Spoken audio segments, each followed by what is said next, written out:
I first started playing basketball in third grade when my mom signed me up for CYS out at the D&N Event Center. Growing up, my dad was a professional basketball player for the Indiana Pacers, and to be honest, I early on did not want to play basketball. I was really into baseball and football. I thought I was going to be the next Bo Jackson. That's who really got me into sports. My mom brought home a Michael Jordan playground VHS tape one night, and I put it in the VCR, and my whole outlook on basketball changed. Like most kids probably at that time, thought I was going to be the next Michael Jordan. And from that day on, from that night on, I remember we didn't have a hoop, so I went out in the garage and just started throwing the ball against the wall, working on passes and stuff. And as soon as it got light out, came out here to Cody School the next day, and that love never really changed from there on out. I got a lot of memories out here. This was my playground where I came every day. We lived on 6th Street. We moved over to 3rd. We lived over here on Hayes. There's a light over there. At night, I'd go out and work on my ball handling out underneath the light. And God bless the neighbors. They never came out and asked me to put my ball away. In fact, one lady'd come out and sit there and watch me, and Mrs. Simance, my friend Amber's mom, would come out and sit on her porch and watch me dribble under lights. You know, anytime it was nice enough to come out here, didn't even matter if it was nice enough. I remember being out here with the gloves on in the snow, just trying to shoot, trying to get better. A figure that got me into basketball, you know, I had a lot of coaches growing up, but it probably wasn't until high school, you know, when I met Coach Moore, Coach Dan Moore. That was the Bulldog coach back then. And, you know, we built a very tight relationship. It certainly had its ups and downs. I'm sure there was times that I was a knucklehead in high school when I thought I was right, like most players. But he was there through high school. He's been there through college. Anytime I was having a hard time, I could call him and talk to him about what was going on. Got really close to thinking maybe I couldn't play in college anymore, and went and sat in his house for several hours. We had a very long talk about why I should keep going, and I'm glad I did. And then even getting into coaching, you know, that's kind of who got me into coaching as well, was Coach Moore. Those Bulldog traditions, that hard work, that fundamental stuff that I still harp on is where all that came from.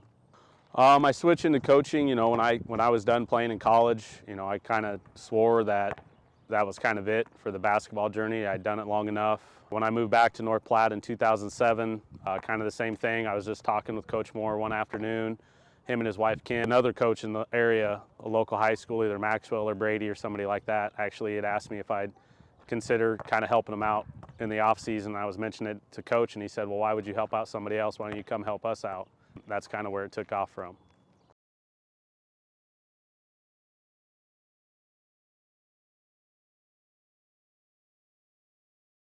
What got me into teaching, other than sports, that's probably been the longest ambition or goal or dream that I can remember having.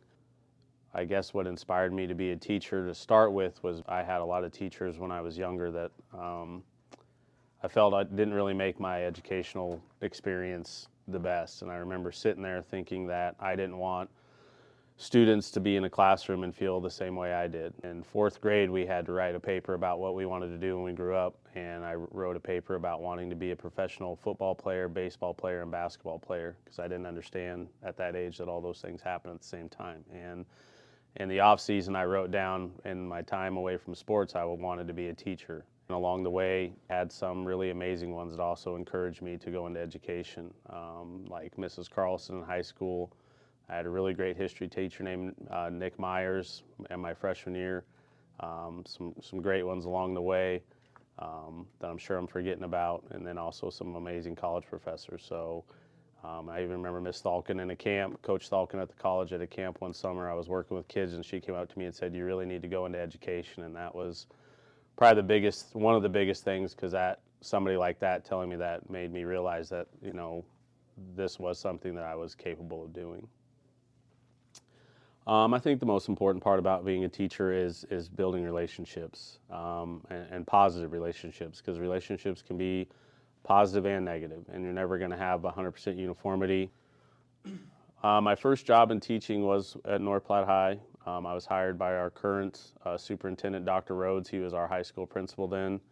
I was actually working at the rec center here in town, and I was also spraying lawns for one of my good friends. He had a lawn care business. I had gone to school to be a teacher, but by the time I got to the end of school, something just didn't feel right. I enjoy what I do, and I didn't know if I was going to enjoy it when I first got out of school. So I was working at the rec center. Long story longer, somebody came and actually talked to me about there being an opening at the high school for psychology and sociology. I applied. I got that job. It was only half-time my first year, which probably was a good thing because that gave me time to adjust and really, work on being a good teacher. And I also got the second half of the day, could go to other classrooms and either observe, or I could even sub for other teachers and get to teach different topics. And then that very next year, after my first year, I got offered the job that I have now with U.S. History, still here in North Platte High, and that was 13 years ago. As I tell my students, and I'm not making it up, there has never been a day in 13 years when my alarm clock goes off at 5:30 in the morning. I've never had the emotion or the thought that I don't want to come in here and do what I do every day.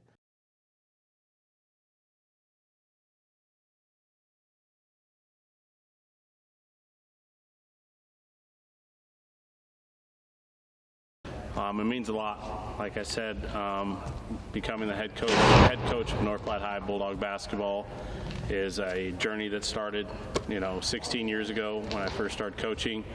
I'll be honest, when I first started coaching, it was primarily just to help my head coach, Dan Moore. And then 12 years ago, when he moved on to Papillion La Vista, is when the idea kind of came in my head to try to lead the program, to keep a lot of those lessons that I learned in high school that I further continued to hone while playing in college, and having the opportunity to bring some of those Bulldog traditions back, to keep some of the ones that have been in place, continue those growing, continue to make North Platte basketball mean a lot to the community of North Platte. It's up there with some of the things I'm most proud of in my life. And we're just in the first step. We're just barely even getting to the first step, but I'm extremely excited for the opportunity to have that chance to lead this program to where I think that it can be. My goals for the North Platte basketball program are, again, to make the community proud of North Platte basketball. And that's something that I feel I was very fortunate in high school to have the opportunity to.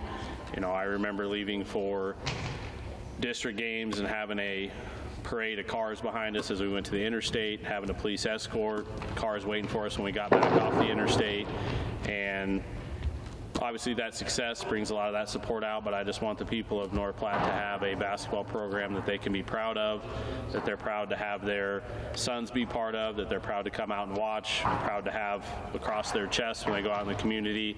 I want it to be something that little kids, when they're in elementary school, look forward to being part of when they grow up. I want them 20, 30 years from now, when they look back, that they're proud of their time in North Platte High and being part of the basketball program. I'm excited to see the continuation of the legacy of North Platte basketball. It might not be something that everybody in our community is aware of how much success the program has had at certain points, but we've had some amazing players come through this program. Players like Joe Vogel, who was drafted in the NBA, played overseas for quite a while. Nathan Mose, who was an all-state player, played for UNK. Nick Branning was an all-state player. He was a Division II Player of the Year. He's in the UNK Hall of Fame. We've had countless players that have gone on to great success in college. We've had players that have played in college and are now high school coaches that have won multiple state championships. And I believe North Platte does have a deep culture of basketball, and it might not be something that is always known or highlighted for one reason or another, but it's more than just state championship banners. We've had tremendous players come through here, and not all of them went on to play college basketball. We've had hard-nosed players with heart, like Matt Bachman or Matt Allen, Allen, you know, guys like that. We've had other all-state players like James Perez, who was probably the best guard in the state during his time in high school. And these are names that might not pop up on record boards or other things like that. They might have sacrificed some personal glory for the betterment of the program, and that's what North Platte basketball has always been, though. It's not about one guy or one player getting all the accolades. It's about everybody putting into it together to do things the Bulldog way, and I'm excited to see that tradition carry on.